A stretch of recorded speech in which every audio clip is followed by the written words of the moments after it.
জয় দিয়ে টি-টোয়েন্টি বিশ্বকাপের নবম আসর শুরু করল দুইবারের চ্যাম্পিয়ন ওয়েস্ট ইন্ডিজ ক্রিকেট দল। 2012 ও 16 বিশ্ব চ্যাম্পিয়ন ইন্ডিজরা পাপুয়া নিউগিনিকে হারিয়ে বিশ্বকাপের নবম আসর শুরু করে। রোববার ক্যারিবিয়ান দ্বীপপুঞ্জের গায়ানার প্রভিডেন্স স্টেডিয়ামে টসে জিতে আইসিসির সহযোগী সদস্য পাপুয়া নিউগিনিকে প্রথমে ব্যাটিংয়ে পাঠায় ওয়েস্ট ইন্ডিজ। আগে ব্যাট করতে নেমে 50 রানে 4 উইকেট হারিয়ে কোণঠাসা হয়ে যায় পাপুয়া নিউগিনি। শেষ পর্যন্ত 8 উইকেট হারিয়ে 136 রান তুলতে সক্ষম হয়। দলের হয়ে 43 বলে 6টি 4 আর 1 ছক্কায় 50 রান করেন শেষে বাউ।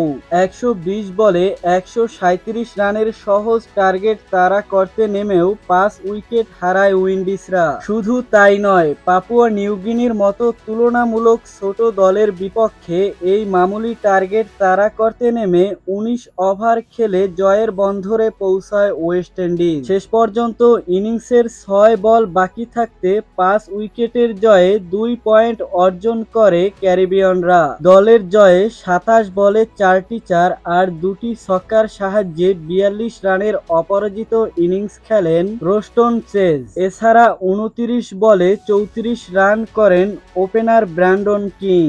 তো দর্শক, ভিডিওটি সম্পর্কে আপনার মূল্যবান মতামত কমেন্টে লিখে জানাবেন। আর ক্রিকেট রিলেটেড যে কোনো আপডেট পেতে চ্যানেলটি সাবস্ক্রাইব করে পাশের বেল বাটনটি অন করে দিবেন। ধন্যবাদ।